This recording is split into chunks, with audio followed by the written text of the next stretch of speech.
menjelaskan kalau kita baik-baik aja juga nggak sanggup membendung, ternyata komenan itu masih tetap masih tetap banyak banget. Dan postingan-postingan di YouTube juga ada beberapa artikel yang dari videonya itu di-cut terus diposting di YouTube juga. Ya udahlah, justru hitung buat kita hiburan lah.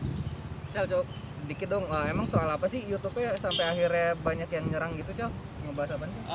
Jadi ya per detik ini atau detik kemarin kan banyak banget ya, semua pasti ingin mengejar traffic, makanya mengejar apa sih yang lagi rame, dan Bilar kan sekarang lagi rame ya. Dan gue sama tim bilang kalau apa nih yang harus kita angkat nih. Nah akhirnya dari tim itu mengangkat prestasinya orang-orang yang pernah berhubungan sama si Rizky Bilar. Nah ternyata dari sini kita belajar kalau kita tidak lagi membuat konten apa yang kita mau, nggak bisa. Berarti kita harus membuat konten apa yang penonton mau. Jadi sekarang ini ya justru hikmahnya kita lebih hati-hati dalam membuat konten. Berarti kita harus bikin konten apa yang penonton mau, udah nggak bisa lagi tuh. Itu sih. Tapi awal memang izin dulu ke Bilar apa seperti apa pas bikin konten itu? Belum. Dari awal sih memang nggak ada apa-apa sama Bilar, itu benar-benar nggak ada apa-apa. Malah justru ini menjadikan lelucon buat kita. Jadi kayak udah kita sengaja aja biar seolah-olah kita ribut, hitung-hitung bisa buat konten buat kita juga kan, gitu sih. Jadi itu permainan kita aja sih, nggak ada berantem-beranteman. Oh jadi video itu tuh berantem gitu ya yang dipermasalahin sama orang-orang ya, netizen ya? Apa? Jadi di dalam video itu yang dipermasalahin tuh soal apanya sih? Nah itu dia, bingung kan? Nah, itu Bingung kan?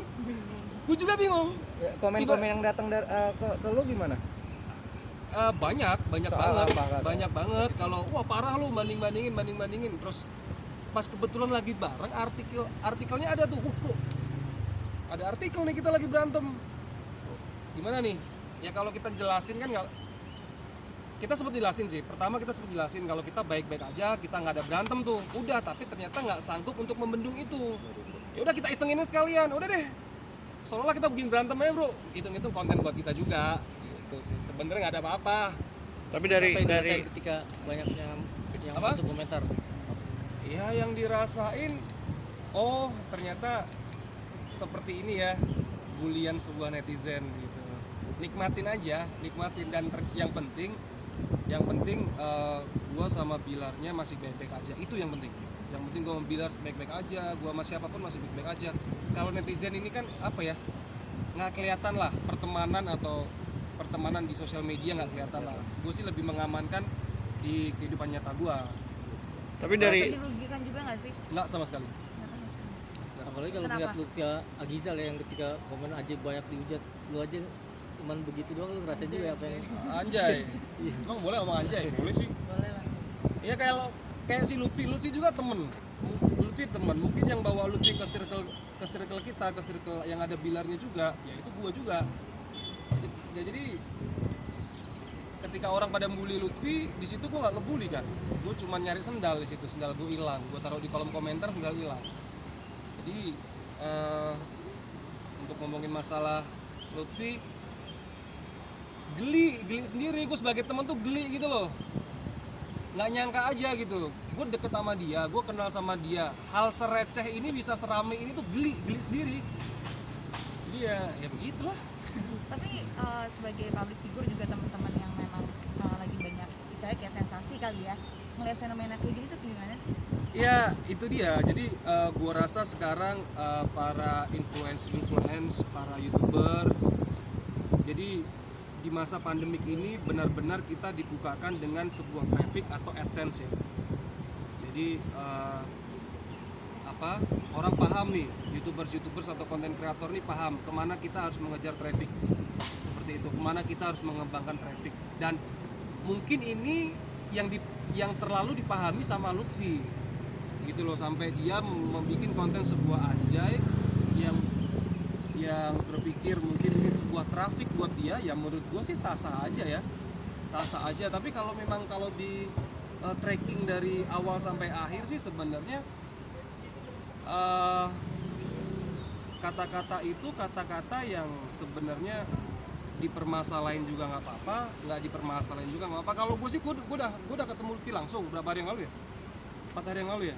Gue datang ke rumahnya, gue ngobrol sama dia, sempet prihatin juga ya, Instagramnya hilang.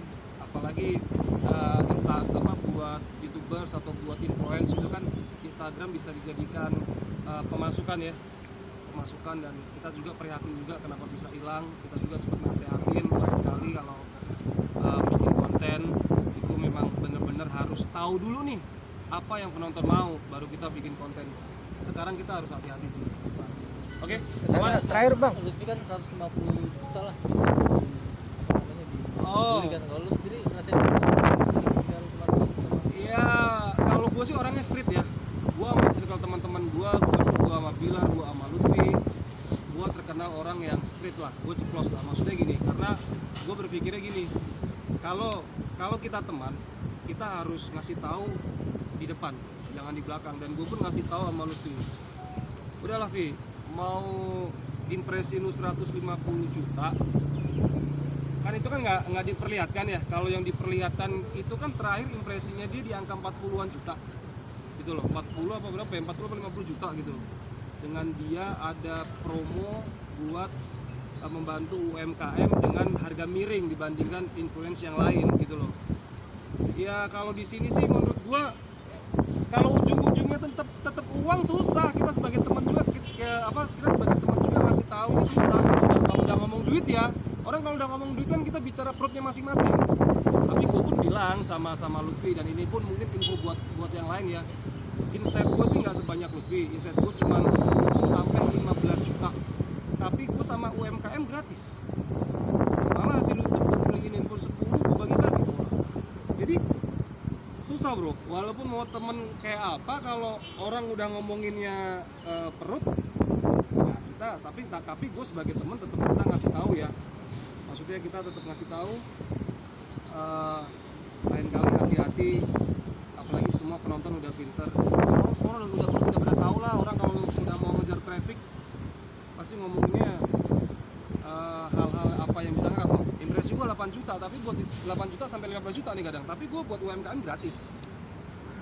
Malah hasil YouTube gue kemarin bagi-bagi buat beli Samsung pelajar yang nggak bisa belajar online kan gitu. Jadi ya teman-teman, gue sama Bilar nggak ada apa-apa, artikel-artikel nggak usah lah, itu iseng kita aja.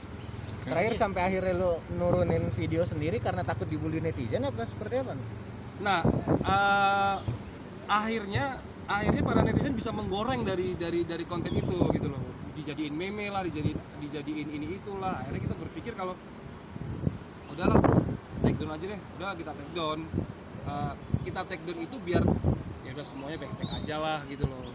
Tapi ternyata dengan kita udah take down, kita sudah memperlihatkan kemesraan kita posting di Instagram kalau kita baik-baik aja, kita masih main bareng, kita bikin konten bareng.